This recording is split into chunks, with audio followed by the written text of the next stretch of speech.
to the interview room. Muzzy checking in, the time's here. How you all doing? Alright, let's begin. Let's have a chat about the fact that I wanna interview the best fighters in the world, and that's that. Had a lot of guests from everywhere, all across the globe. Fighters tell me about the journeys, training, fighting on the road. It's Muay Thai, get it straight. Here to show respect to great fighters around the world. Ask questions and investigate the lives of great warriors, revered and notorious, infamous and... In this episode of Muay Thai Interviews, I chat with veteran fighter Roy Wills, who has been with the Thaiboxing Pit since day dot. Not only is Roy an integral part of the gym, but he's also a big part of Australian Muay Thai history, as he's been fighting for 11 years, while the experiences he has gained throughout his career and the knowledge he passes on to the next generation is invaluable. We also discuss topics such as weight cutting and how he approaches it, how he has achieved longevity in the sport with few injuries, how he got into the sport, his upcoming fight on Muay Thai Grand Prix, plus a whole lot more.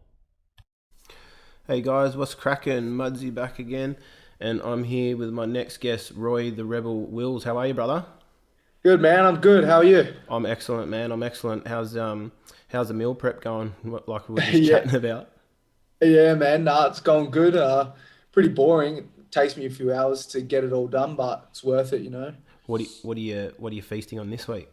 Oh, bro, nothing exciting. I literally just have mince and rice, pretty much just portioned out to exactly what I need for training and how much weight I've got to cut and all that. So real bland, but gets the job done. Gets the job done, brother. It's like I know a lot of people, they just love chicken and broccoli.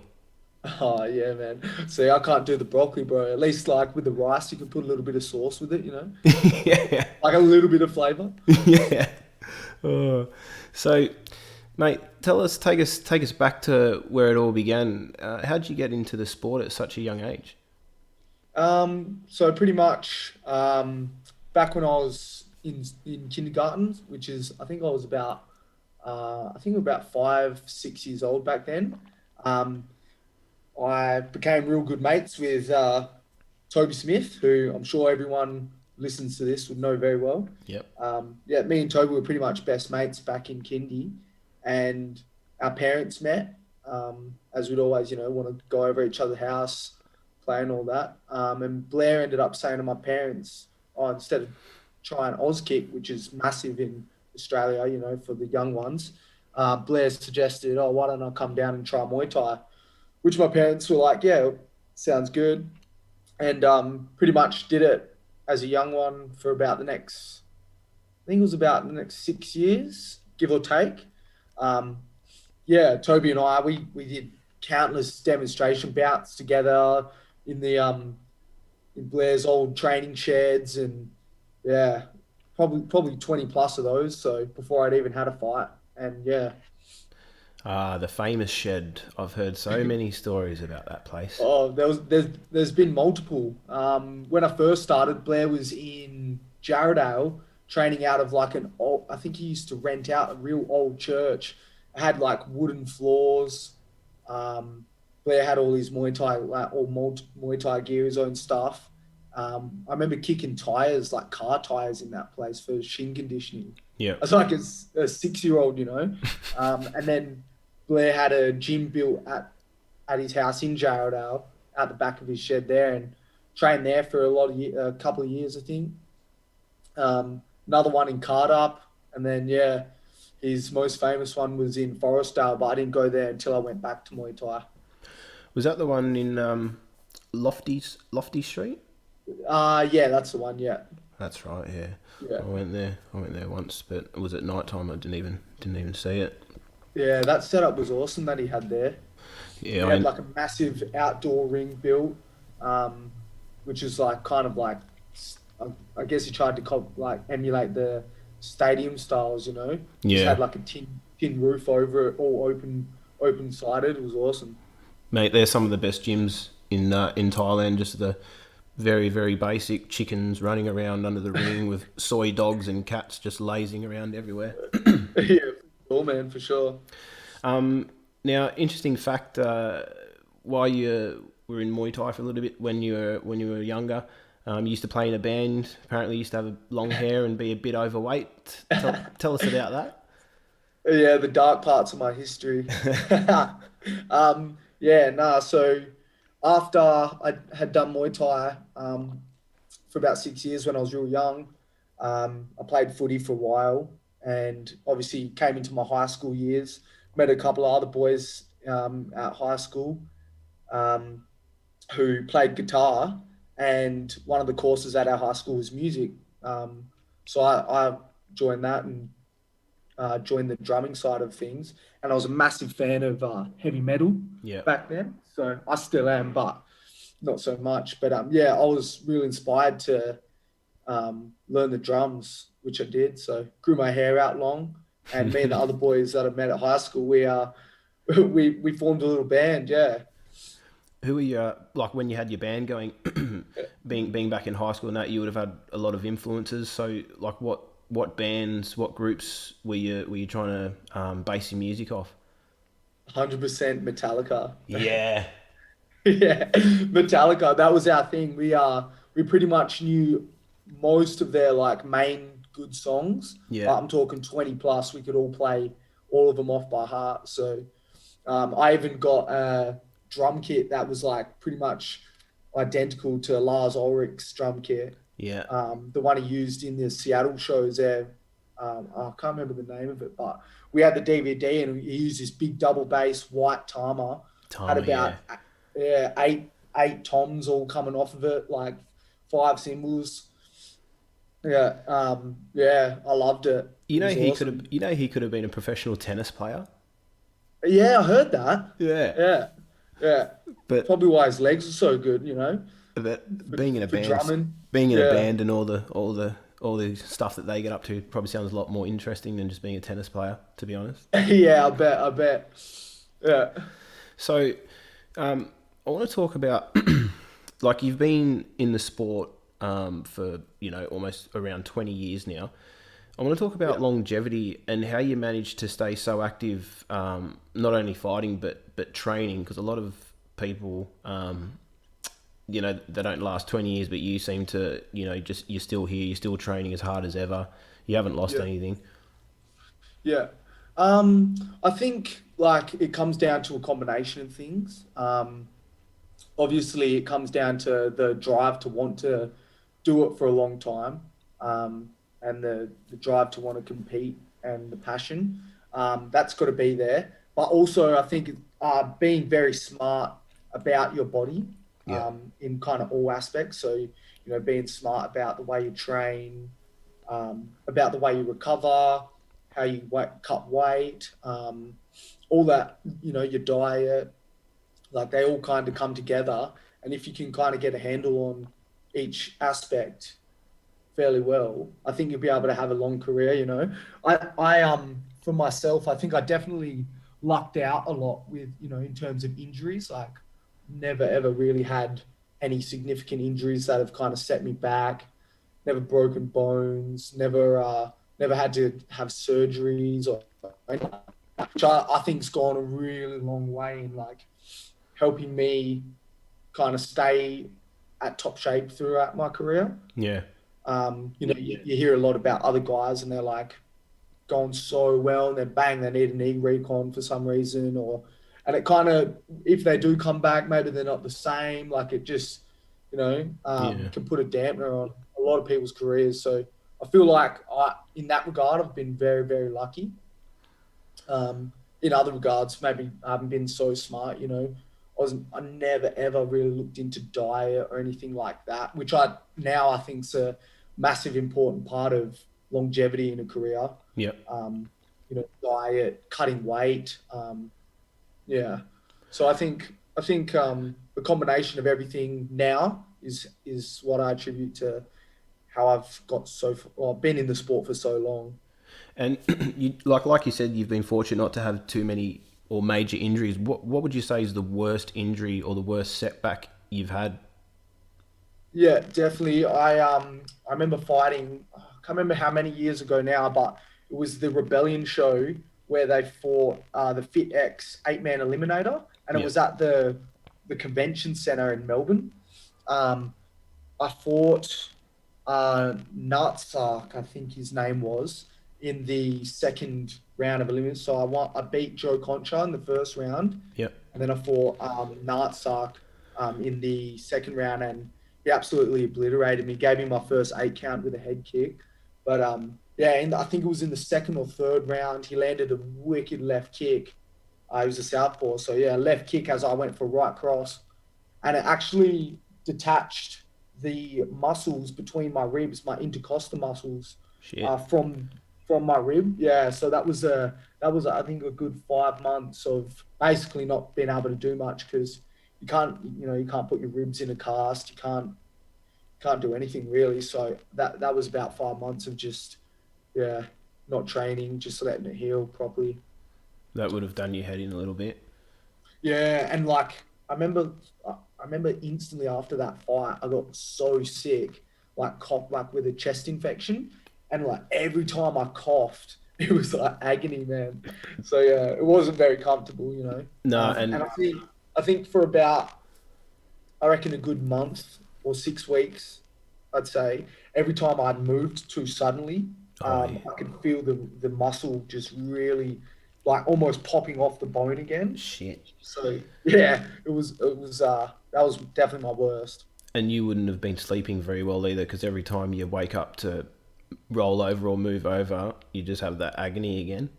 Yeah, man, it wasn't a very good month there. The first month was definitely the worst. Yeah, Just being sick for that first couple of weeks, and then just like you said, rolling around in my sleep, or just even just getting sitting up and trying to a little bit too quick.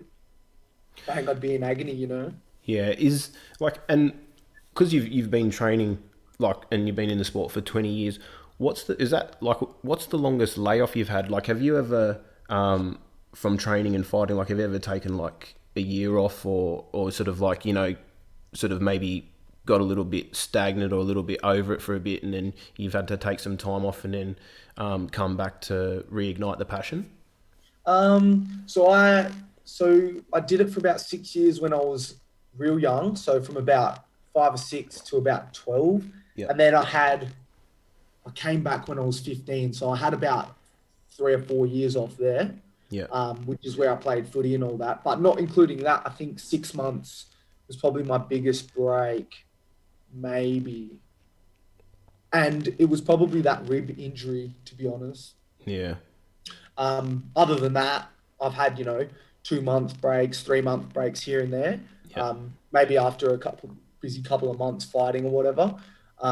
But, I always end up missing it and coming back. I never have the breaks intending never to come back. Always in my mind, I'll be back. I'm just going to chill out for a couple of months. Yeah. And over the years, you've achieved a lot. You've done a lot in the sport. What would you say have been some of your most memorable moments and achievements that you're most proud of? Oh man, there's heaps of them. I've been fighting for 11 years now. So I'd say in those 11 years, traveling to Thailand when I was 19.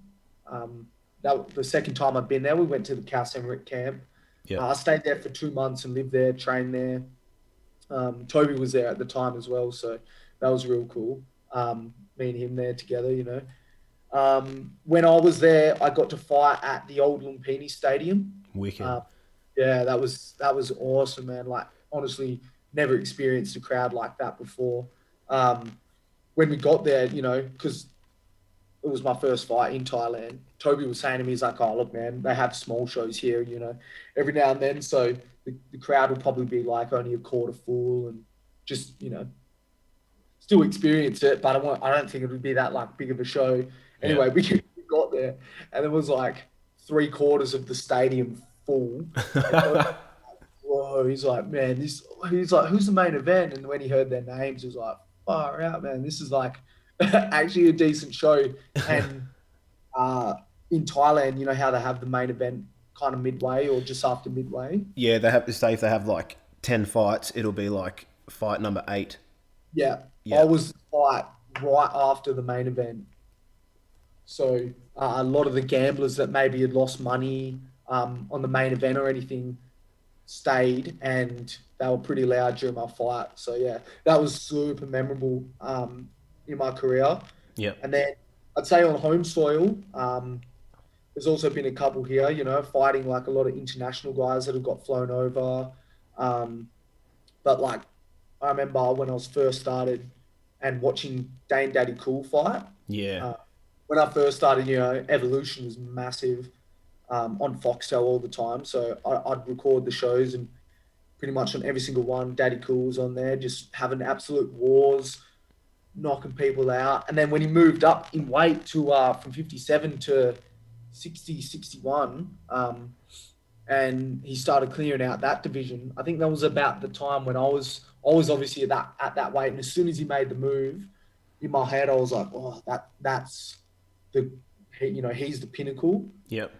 I want to fight him, whether I lost or won or whatever. It wasn't in my mind at the time, but I was like, I want to fight Daddy Cool. That would just be, amazing for me. And to see where you're at. Yeah, for sure. And I love pushing myself, and that, to me, that was the ultimate test in the weight division. And yeah, I got the chance to fight him on a Pride and Glory show in Mackay. Yep. Which were awesome shows. I don't know how many he ended up doing, but I went to a couple of them and they were awesome. He had I remember Tomahawk fought on him. Massive names. Mike 300, he was on there. He flew people in from everywhere, Melbourne. But yeah, I fought Daddy Cool on that and ended up getting a knockout victory over him. And yeah, that was like a massive highlight for me as well. Just to share the ring with him for one, enough. But in there I was like, oh, I don't even care what happens. I've already, won here. Yeah. But yeah, just to get the knockout there as well was just cherry on top, Was that the same show that Toby fought? Did Toby fight on that one, or was he fought that Peter Lagolski or something like that? Stopped him in the second round, I think it was. Yeah, it was. Yeah, that's right. I remember after my fight, we went back to the change rooms because I think Toby was on. I think there was a fight between mine and Toby, so we went back, started getting Toby ready for his fight, and I remember Blair saying, come on, mate, let's get two knockout wins tonight by elbows. And Toby was like, oh, here we go, putting the pressure on me again. But Toby delivered, as he usually does. He went out there and just started firing his elbows in true fashion, just kind of walked through him. But man, I remember being ringside for that, and I was like, how is that guy still standing? Yeah. Like, man, he was tough as nails. And I remember seeing Peter fight a couple of times after that as well, and like really impressed me. So, but Toby was just on fire that night. That's right, because he trained at a gym in Bangkok, I think it was. Yeah. Yeah, but no doubt you've been around for a long time. You've seen a lot of people come and go in the sport that had real potential to go far. Why do you think they don't stick with it, or they have a couple of fights and then they disappear from the sport altogether? I was actually speaking to a couple of the boys from the gym the other day about kind of this topic, and I was like, I feel like with Muay Thai, it's such a time-heavy investing sport, as most, combat sports or high-level professional sports are, I suppose. But Muay Thai especially, is kind of like you need to really, really dedicate a lot of your time because, it's not like you're going into a tennis match and, if you haven't trained enough, you just lose. Yeah. Like, you're going into the ring, and if you haven't trained enough, man, you're going to get hurt. Yep.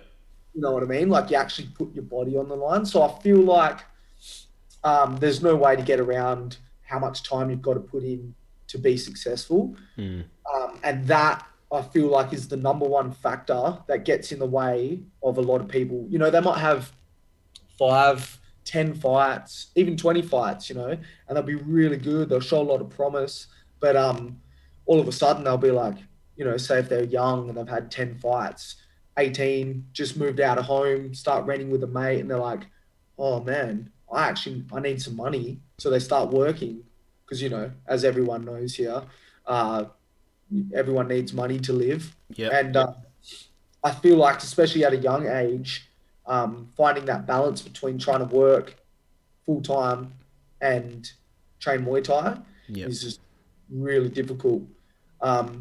I was saying like I said, I was saying to a couple of boys at the gym, I was like, if you really, really want to do it, like go far in Muay Thai, you'll find a way kind of thing. But in saying that, life does get in the way a lot of the time, especially for these young, real good guys that show a lot of potential, Yeah. which is unfortunate. I've seen, like, even within just our gym itself, so many good up and comers come through and just, no fault of theirs, but just having life gets in the way. Yeah. Um, yeah. That's right, because we're looking at the shrine, shall we say, on the wall of all the champions and past champions, and it's like, Yeah, oh, the big mural. Yeah. where's that guy? Oh, he's doing this. Oh, what happened to that guy? Oh, he's doing this. What happened to? And it's like, Yeah. it's just like, man, if they just stuck with it, they could have been something real special. Nah, for sure, man. Obviously been in the sport for so long now, and over the years, the amount of potential I've seen is honestly astonishing. And I'm sure it's the same at, almost every gym. But I reckon if you had to put a number on how many people come through and actually stick at the sport to a level where they get to the professional ranks, Yeah. I'd say it's like under 5%, Yeah. maybe even lower. Like if I'm talking about how many people have come through the gym that are actively fighting with elbows, so say professional full Thai rules, Yep. rules set, out of all the people that we've seen through that I thought could have done it that are doing it, definitely under 5%. Yeah, that's like at the pit now, man. There's a couple of guys there, and I just think, man, I really hope you stick with it because you could be really, really good. Yeah, I yeah, just I just hope life doesn't get in the way or this and that, because if you stick with it, man, you're gonna go far. yeah. I And I know, definitely think like now that I feel like I've got kind of like a good insight as to like a lot of people that have come through the gyms, like if I see someone now with good potential, like I'll kind of pull them aside and be like, hey man, you do have the ability to do well in this if you want to. mm, And if you need any advice on what you should do in terms of like trying to work around things, trying to work around time and that, like let me know because I'm all for helping people come through that look like they could go far, yeah, try and increase that percentage rate of people who are successful. definitely, man. Because and it means something coming from someone like you. It means bugger all coming from me, but from someone like you, it definitely means it's got a lot of value on it. Yeah, for sure, man. I guess that's just like the greatness of hindsight for me is seeing it happen. I wish I could have done it for people in the past. Yeah, You know, there's especially like one or two out there that really like I'm like, oh my god, I wish they just could have stuck through whatever they were going through, or even just like get another job. Like when I first started working, I was concreting for a year, yeah, and my boss at the time, which was fine, concreting itself was good, but my boss lost his license, which meant that now I had to pick him up and drop him off for yeah, work, yeah, and it honestly put such a strain time wise on me being able to train the appropriate amount to be fit for a fight. yeah, So I ended up just saying, look, man, luckily I was still living with my parents at the time, paying like minimal rent, which was like shout out to my mum and dad, like absolute legends for that. Um, Honestly helped me get to where I am today because of that. Because if I was renting, I might have been in a position there where I might have had to go, I've got to keep working to pay rent or something like that. training's got Um, to give. Yeah, yeah, yeah. So, but I ended up giving that in. Told my boss, look, man, I can't. I want to go far with Muay Thai, so I can't do this. And it took me about 9 months to get another job. yeah, right. Yeah, and that's simply because I was looking for the perfect job that I could still train, but still get a good weekly wage. Yeah, enough to keep you comfortable. Yeah, but And that's unrealistic for some people. Like 9 months without work. yeah, You know what I mean? yeah, definitely. Yeah. And when you talk about being fit for a fight, there's a massive difference between just being fit and being fight fit, isn't there? Oh, mate. Honestly, trying to explain to people, like you can, and even fight fit. So fight fit, I'm specifically fight fit for Muay Thai only. If that makes sense. Like Yep. I'll be fit for Muay Thai, but then they'll go, oh, go do a 20K run. And I'll be like, oh man, my body's not fit for that. You know what I mean? Yep. But you can get someone that's a really, really good runner or a weightlifter that are technically fit, and they come in and try and do fight training and crumble within an hour. Yeah. So yeah, even like our base fitness, like, so when I have, I might have a month or two off and come back to the gym, I'll have that base fitness, like from years of doing Muay Thai. Yeah. But I was going to say, because I've noticed that, like, you'll have a fight and then you'll have a couple of weeks off and you'll come back and you'll just spar and clinch like it's like you've not even left. And then you see other guys, they'll have 2 or 3 weeks off and they'll come back and then they'll be gassed after like 1 round on pads and they've still got another 3 rounds plus clinching, sparring, all that sort of stuff. yeah, for sure. And that's literally, I tried, people are like, oh, how are you like still fit, man? How are you strong and fit? I'm like, man, my body has literally formed over the last 10 years of just constantly being in and out of fight training it's basically built for Muay Thai now. Yeah. Like I couldn't lift weights to save my life, bro. But like anything Muay Thai weight related, I can do easily. Yeah. I could probably out clinch someone 20 kilos heavier than me that's never trained Muay Thai strength wise, but then go on bench press and I'll struggle to lift the same weight some of my own size that normally bench presses. So it's weird, man. It's just like a highly specific way of being fit. And it's just that muscle memory as well, and your body's like it's calcified. Like, your arms would have been stronger from taking kicks to the arm. Your shins are stronger. Your legs are stronger from taking leg kicks. Your body's conditioned to taking knees and kicks and punches. Yeah, no, exactly. Everywhere where you think a Muay Thai fighter would get hit, I'm pretty conditioned there. Yeah. But then, like the most random spots, like, I'll be messing around at home and my missus would like just throw some random like thing at, maybe tap me on the back of the head or the back somewhere, and I'll be like somewhere where I don't normally get hit, and I'll be like, oh, why'd you hit me so hard, kind of thing, like really not conditioned in certain parts of my body. So yeah, it's pretty funny. One thing I found you can never condition is your sternum. Nah, never. I don't care who you are. If you're getting hit with a big body punch or a knee or something, nah. In that spot, you're going down. Yeah. And next year, you'll be, well, if things go according to plan, you'll be taking over more of a trainer role at the pit to bring up the next generation of fighters. Tell us about that, and if that does happen, when that does happen, will you still be fighting as well, or will you be taking a back step to focus more on training the up and comers and the next big things from the pit? Yeah, so pretty much, I think as soon as kind of all this virus stuff settles down and everyone gets back into more of a rhythm and all that, there'll be a time when, probably next year sometime, if the virus goes away, I'll be transitioning from a fighter to the trainer. I'm already kind of like the most senior guy now that Toby hasn't been at the gym for a year plus. Me and him were both the senior guys. Now it's me, kind of like I'm already guiding the younger boys up through the ranks. So yeah, I do plan to take over as trainer at some point. I don't know about the fighting at the same time. Like, I'd love to, but I'll just have to see first. I don't want to say anything and then not be able to do it or anything, just because new territory to me. I've always just worked my 8 hours, gone to the gym, not have to worry about training anyone else, just myself. So I think I'd probably test the waters first, and then decide from there. Because if my body's fine and I can train to the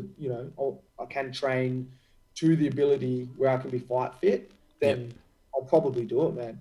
But it's just, it's hard. I'm not sure how to go yet. I'd love to though, so I won't rule it out.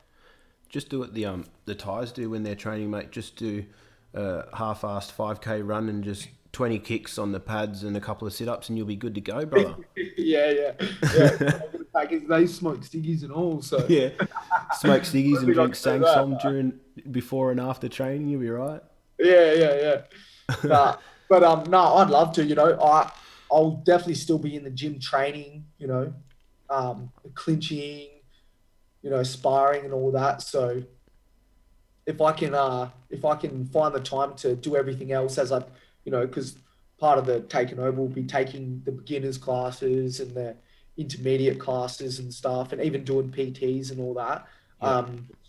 Which a lot of those kind of happen in conjunction with the fighters class. So if I can't train enough with the fighters, I don't think I would be comfortable enough to be like, oh, I'll still jump in the ring. Yeah. So Yeah. that's probably where we'd have to have a look at, whether I could do it or not. But I'll definitely be there keeping an eye on all the young gunsmen. I think I'm getting to that age now as well where I'm not old or anything by any means. I'm 27 years old, but I definitely can feel my body, changing over time. Like we were speaking about earlier, back when I first started, I did nothing to help my recovery, and which, I'm sure was probably going to hurt my longevity eventually. But I'm not feeling it quite so much yet. But I just know that eventually it might start being like, getting a bit sore now to train with the younger boys or whatever. We've got strong 20-year-olds coming through the gym, clinching real hard. I remember when I was that age, man, you could never hurt someone that age, bro. Mate, I was just going to say, how strong are some of these kids that are coming through? There's even one 17-year-old that you guys have got training with the fighters. His technique is not that good, but when he clinches, my God, he just gets your head. He just gets your head and he just locks it and just yanks it. And it's like, fuck me, man. I don't think, I'm 34 and he's 17 and I'm not even as strong as him. It's just like, man, this is embarrassing. I'm a grown man getting ragdolled by a 17-year-old school kid. This is fucked. Yeah, man. Nah, I know the one you're talking about. Yeah, he's shown a lot of promise, because I feel like, technique is something that you can refine. It can take years to do, but you can refine technique over years and years. That's something that you kind of can work on. But pure strength, like what he has. Yeah. To be honest, he's got freakish strength for his age. Even I struggle with him, and he's only slightly taller than me, a lot skinnier. Yep. It's like, how the hell are you this strong? But I mean, we've got him, we've got Mikey, he's real young. He's a bit bigger. I think he's fighting at 76-ish. Yeah. But for his age, man, he's strong and, really good technique. You got Kian. Yeah. He's freakishly strong. He's not massive, but really strong in the clinch. And we I think the credit to all those boys that we just all work off each other. That's how we build our strength. And it's kind of been the same, since I was 16, 17, Toby and I, we were training with a lot of our mates there that were a couple of years older. And not only mates, a lot of adult fighters that were coming through that were, 10 years older than us, men. Yeah. And we were training with them. So I think that's definitely a key to everyone's strength at the gym. We were 16, bro, fighting 25-year-olds because I started fighting before the commission and the government came in with their rules. Yeah. So there was no age restriction. So if I was 16, I think I was 17 when I fought Luke Aram, the pitbull from Riddlers. Yeah, man, he was awesome. He was my first loss. So I think I was 17 because I had 12 fights in my first year, all wins, or 11 fights, all wins. And then I fought Luke Aram, and he was a current WMC Australian champ at the time. And yeah, he flogged me for about 5 rounds. But it was a real good lesson for me. But yeah, he was a fully grown man, and I was 17, so... So when you said you had your fights before the commission come in, were your fights non-padded? Yeah, I only had one padded fight, my very first one, and then the rest after that was no shin guards. No Uh, elbow pads, no headgear. nah, no elbow pads, no headgear. But I didn't have my first full Thai rules fight until fight five. Yeah, okay, yep. So, but yeah, fifth fight was a state title against, I think his name was Chris Newen, um, uh, on a domination show. I think it was Domination 5. And yeah, that was my first full Thai rules fight. And how was that? Yeah, that was good fun, man. First 5 rounder as well, but I didn't go the distance. So I think I got him in the third or fourth round. Completely different when you bring elbows into it, isn't it? Especially in the clinch and everything, because when it's non-modified, you don't have elbows, you don't have to worry about that. Nah, yeah, it's honestly it changes the entire game. And when you first start throwing elbows, it's like something you don't transition into an elbow fighter instantly. No. I mean? Like you're used to kind of being able to safely throw punches and kind of like fly into the clinch willy nilly. But when you start using elbows, especially when you get first cut, and you're like, "What the hell was that?" Yeah, well, that's when you kind of start looking at it a bit differently. Um, yeah, elbows are definitely a game changer. They sure are, man. And you're also you're now an official and you do reffing in WA. How did you get into that? And tell us a bit about that. Yeah, so I think it would have been about 4 years ago. It was before the commission came in again, so I'm not sure. Could have been even longer than 4 years now. But I signed up to be a ref and judge, and I didn't, because I think I'd had about 40 fights then at the time. That they didn't require me to do a test or anything like that. They were just like, oh, you know what you're kind of doing, Yeah. um, which I did. And then yeah, so I think I refed or judge, and no, I didn't ref. I just judged a couple of shows like an Ignition and a Domination Development Day. Um, and then when the commission came in, they brought about the rule where if you were an active fighter, you weren't allowed to judge or ref at the same time, Yep. which I thought was a bit, I can understand why they did it. It was because of bias. Yep. If I'd fought against someone and then all of a sudden, and maybe I got a shitty decision, and all of a sudden I'm judging a boy from their gym, Yep. they wanted to try and avoid that kind of bias. The conflict. Yeah, which conflict of interest, yeah, which is fair enough. But um, yeah, so I think it was, I'm not sure how long they had that rule in effect, but I think it was about maybe a year, 2 years ago now. They lifted that rule. So, and because I was you know, uh, I'd refed and judged before, Mm-hmm. I think Darius, who was the kind of the head of the state refs and judges at that time, he gave me a message and said, "Hey man, they've lifted that rule. Are you still interested in refing and judging shows?" And I was like, "Hell yeah, yeah! I love being a part of that side of Muay Thai, and I just love being involved. Watching that next generation come through, and I feel like I've got the experience to be able to do those things kind of reliably as well. So." More than enough experience, definitely. Yeah, and best seat in the house, mate. Uh, Absolutely, brother. Absolutely, it sure is. Yeah. And speaking of Darius, you're going to be fighting on Muay Thai Grand Prix on his and Gav's show, 17th of October, against Max McVicker, who's a very, very good, very technical southpaw. Yeah, Give us your thoughts on that fight, and what does Max bring to the table? yeah, for sure, man. Shout out to Darius and Gav. They're putting on probably the first big show after all the shutdowns and that happened. So shout out to those two. This is I'm real excited to be on there. Um, but yeah, in terms of Max, man, pretty much when I think he's around 20 now, maybe 19, 20. Mm. Back when I was that age, pretty much similar, very hungry, wanting to get to the top as quick as possible, fairly skilled, So, yeah, Max is real good. Watching his last couple of fights, he's pretty much dismantled his last couple of opponents. But Yeah. he's moving up in weight now as well. So he's a young, grown boy. But yeah, it'll be good. I love fighting southpaws personally. Just think they make for real clean fights, real nice style, um, which is good for the crowd as well. But yeah, I'm really excited to fight him.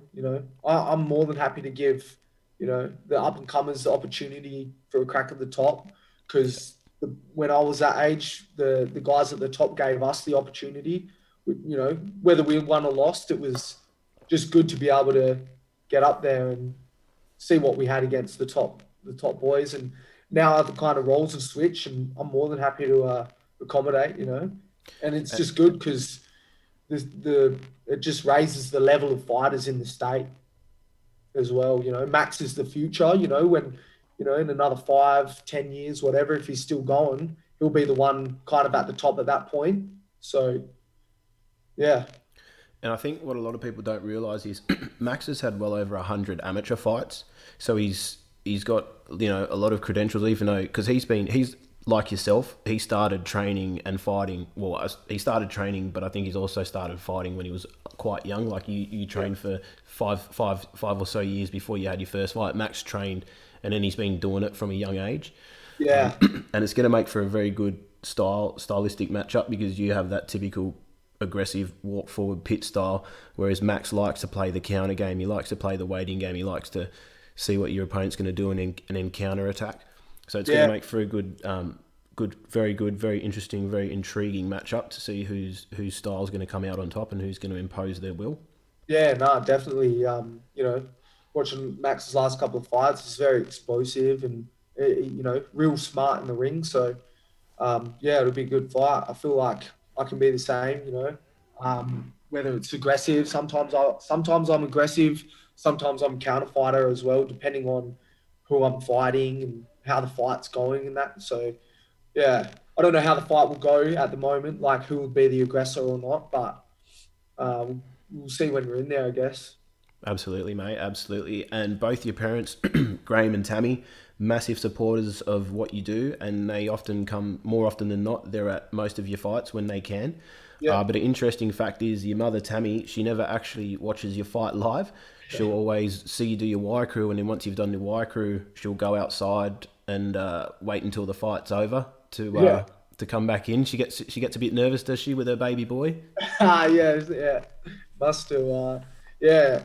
Dad always tells me, first thing I ask her after the fight, did you watch, Mum? She'll be like, yeah, of course. But then I'll get word from someone near her, like, nah, man, she was out the front.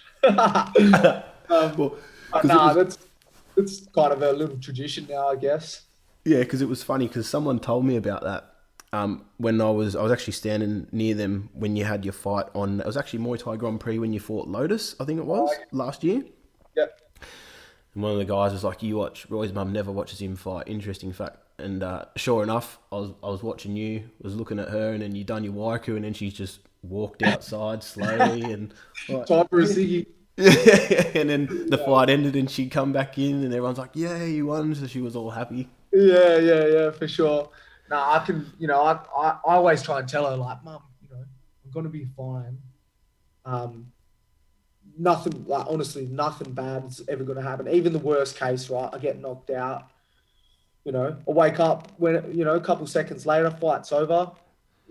It's still not that bad.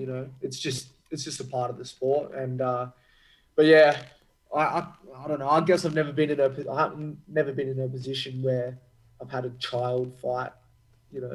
It's probably real daunting for her, but no, she still supports it, and she'll watch videos later. If she knows the result, she'll watch. She'll know. She feels safe watching the fight later. Yeah. Kaylee Reese told me, I can't remember what. I think it might have been for Lee Fook, which I fought Lee in. I think it was March. Futures, I think it was. Was that in March? Yeah, that was just before all this bullshit started.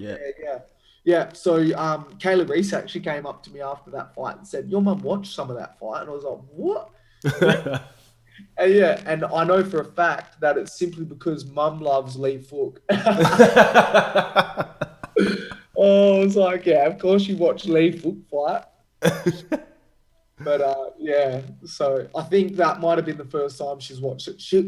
Like my mum will even come to a rebellion over in Melbourne. Her and dad will fly over because they love, they love Sire. They love being in Melbourne. Shout out to Sire, by the way, absolute legend. Hope the conditions over there open up so we can get some rebellions going over there. But yeah, mum and dad, like mum will come over to Melbourne and not watch me fight.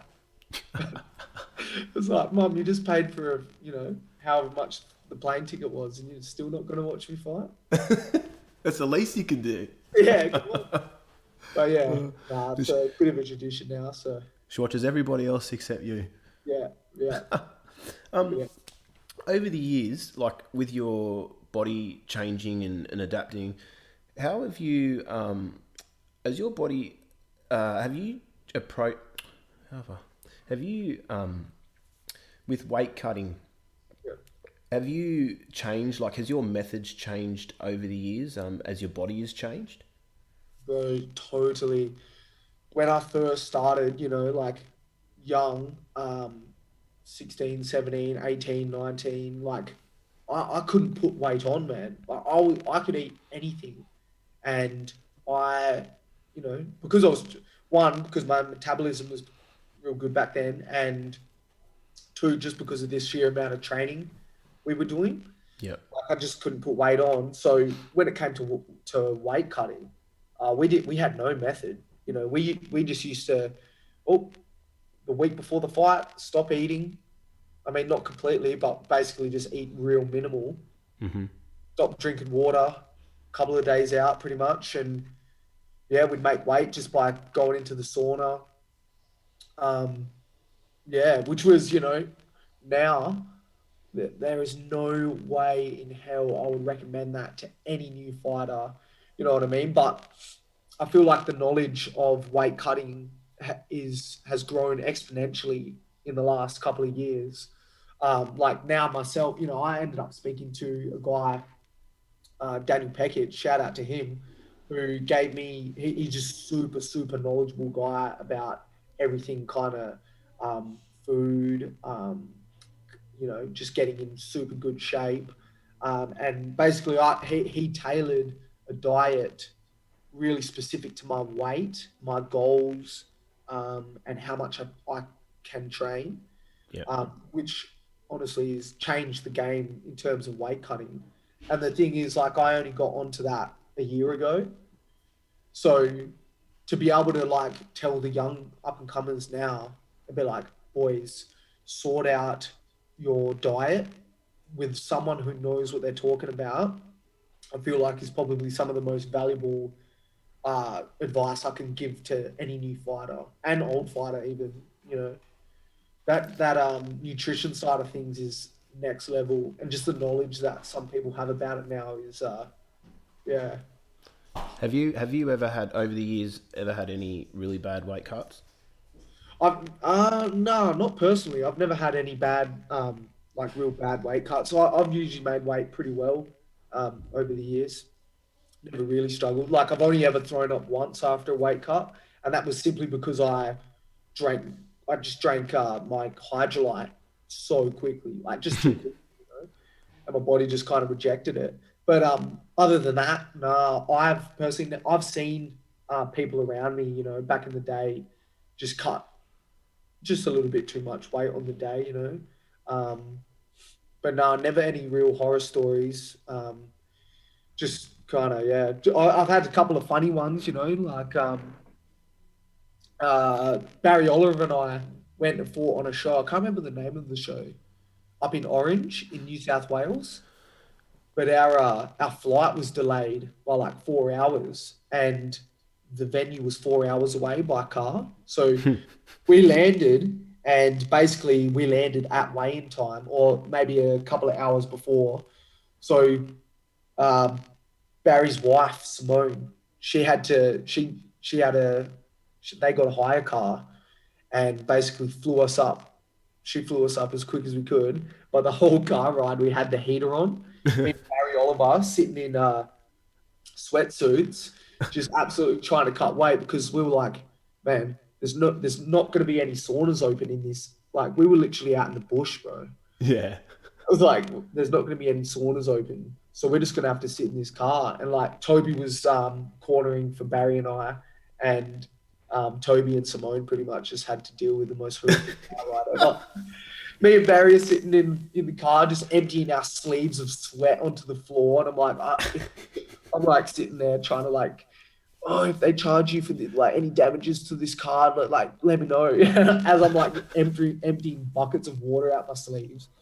But yeah, that's probably the worst I've ever had to do. But even that wasn't too bad, just a bit inconvenient. I'm sure Toby would have understood, but Simone probably would have been a little bit out of her comfort zone. Yeah, man. Like, especially like driving as well. Like, she was just powering the water down, like, but not even to be able to crack the window just a little bit because, like, obviously we're just trying to get maximum sweat on. But Yeah. good news is we both made weight, so Mission accomplished. yeah. And it's funny how like the approach to weight cutting has changed over the years because many people that I've talked to, especially like the generation before you, like the preacher generation, the John Wayne Parr generation, like fighters from that era back then, it was sort of considered whoever could cut the most weight. It was sort of like a competition. Whereas now people realise, fuck, it's not good to cut that much weight. Whereas back then it'd be like, oh, how much weight you got to cut? Oh, 8. Oh, I've got to cut 12. Oh, shit. Yeah. Like it was like a competition back then. Yeah, because in the most basic terms, I guess, like the more weight you cut in a shorter period of time means the more weight you can put back on. Yeah. People used to get on they probably still do, but get on the drip after, and they just put, 6-7 liters straight back into themselves while they're sitting on a couch after cutting 7 liters that day. And that's another thing that really, really, I feel like impacts your long-term health badly and your longevity. Speaking to a couple of guys down at the gym, like Big Al and that Daniel Pekic guy, like their viewpoints on weight cutting, even one championship stance on weight cutting, look how different that is. They're making it so safe for all the fighters, multiple weight checks before the weigh-in and all this kind of stuff, just to ensure safety. I'd really, really think that's the way to go in the future, because not only does it ensure obviously more safety, but it actually provides better fights. Yeah. Because like, if you get a fighter who doesn't cut as much weight but refuels his body with not as much food, it's basically the same thing. But you're getting a way better fight out of the guy who refuels his body better. Yeah, and I think sometimes when people are trying to cut too much weight in the last week or two, they focus more on the cutting weight and losing weight side rather than perfecting their technique or their craft, or ironing out those creases that they need come fight night. Yeah, for sure, man. When you're dehydrated, when you're not malnourished with food, like you get injured more. You don't think properly. You do, like, you don't train properly because you're kind of like in a foggy headspace because you're thirsty or you're hungry. It just none of it really goes hand in hand with a good prep. So, but back in the day, no one really had this knowledge. No one had the knowledge of food that we have now, kind of thing, like all the nutritional value of different kinds of food and, how to fuel your body properly. Like, I just feel like no one used to talk about it like people talk about it now. Yeah, it was a bit more taboo back then. Yeah. Or maybe, I never even heard people talking about refueling their body properly, but I'm not sure if it was just like dismissed because it was like, that doesn't work. We've got our way and it works, which it did work to a degree. But I just feel like now with this science back behind like a lot of new ways of cutting weight, like people are going to flock to that style. And people are open to change, like you said. Like some people just get set in their ways, like, nah, we're doing it like this, but then they realise, oh shit, maybe there are better ways of doing it, and there is more info out there, like you said. Yeah, for sure, man. Now that I've got the info, if I become, if I transitioned into a training role at the gym, the first thing I'll be telling uh, all the young people coming through fighting is get your nutrition right, and I guarantee you'll see results in your training. You know, you'll fight better because you're cutting weight better. Um, you train better, which means you'll be fitter because you're eating the right things at the right time. Yeah. There's like like a lot that can go into, and I feel like with massive, even bigger sports like boxing, the UFC, with those top level fighters, the difference between like the top level fighters in the UFC and like the middle of the range UFC fighters literally could just be diet. And it is hard though for telling young people because, like you brought up earlier in our chat, when you're a teenager and in your early 20s, your metabolism's that fast. Sometimes you can eat what you want. It's not until your body starts changing and you develop from a boy into a man or a girl into a woman and you get more of those features that you realize, oh shit, I can't be eating Maccas all the time because I am going to put on weight. Much to my disgust, I cannot have a Zinger box every night anymore. I'm really missing the Colonel's finest. I'm missing the tower burgers. Bring back them, man, with a hash brown in them. Hey, yes, I used to love them, man. But Well, brother, like cutting weight for me, especially like if I have a bit of time off and I'm not at the gym, 100%, and I kind of view it as in like, oh, well, I'm usually so strict with my training and my diet and all that. When I'm not in a position where I have to be so strict, I enjoy myself. I enjoy food.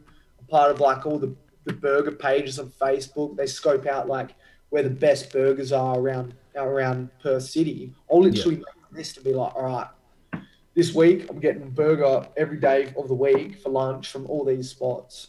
And I'll just go around, like things like that. And I really do enjoy that. And I value that. And I probably won't change that, like even if after I stop fighting, which is probably bad news for my body. But,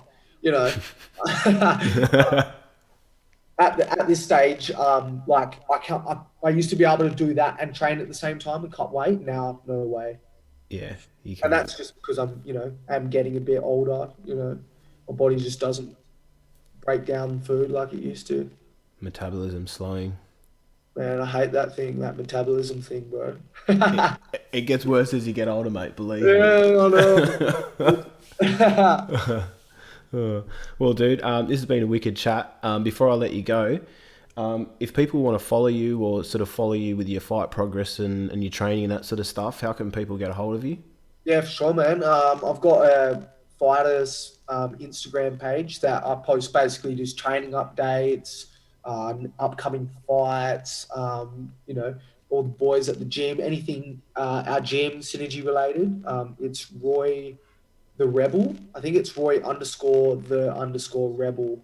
Um, yeah, so give that a follow if you want to keep up with all the fight news that I, going on in my life. So, and that page will transition, over the next couple of years into the next generation of champions that we're going to be bringing up through the pit and synergy martial arts. So, yeah, definitely keep an eye out on that. And last but not least, brother, anyone you want to thank or give a shout out to?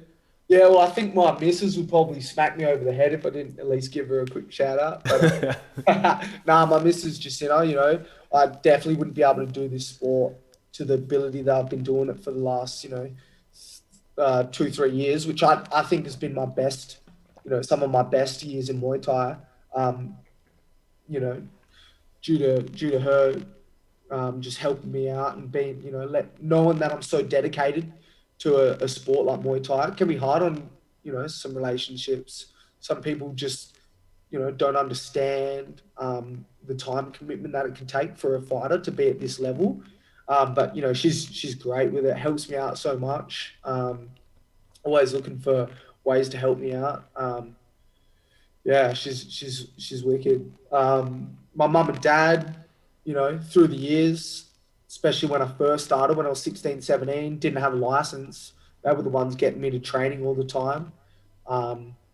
And, they let me live with them when I was looking for work specific to Muay Thai. So, like I said before, I wouldn't be where I am in Muay Thai without their assistance. So, legends, they're absolute legends, and yeah, everyone basically in um, the pit to do with the pit. Blair's basically been a second dad to me, bro.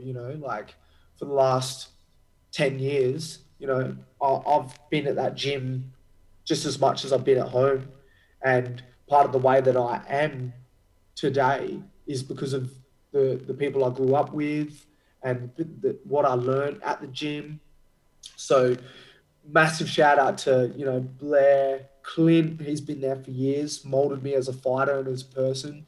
Real good dude.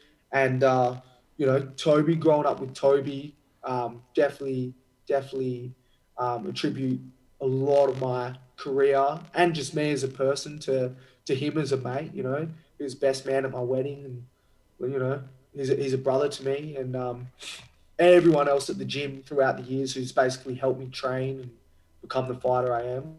Even everyone in the Muay Thai scene, WA Muay Thai scene, like the people that watch the fights, all the other fighters, all the other trainers, like over the years have just, all of them kind of grouped together has helped me become the person I am. So just shout out to everyone, really. People like you yourself, Mudsy, doing these kind of like awesome interviews with all the fighters, trying to get just to share a bit of information about like what we do as a sport and who we are as people. And man, it's like, can't thank you enough. It's awesome. I love it. No, Wicked, man. I appreciate you giving me the time of day. It's much appreciated. Easy, bro. Wicked, brother. Well, thanks for your time, and I'll see you down at the pit. Sounds good, man. See you then. Catch you, brother.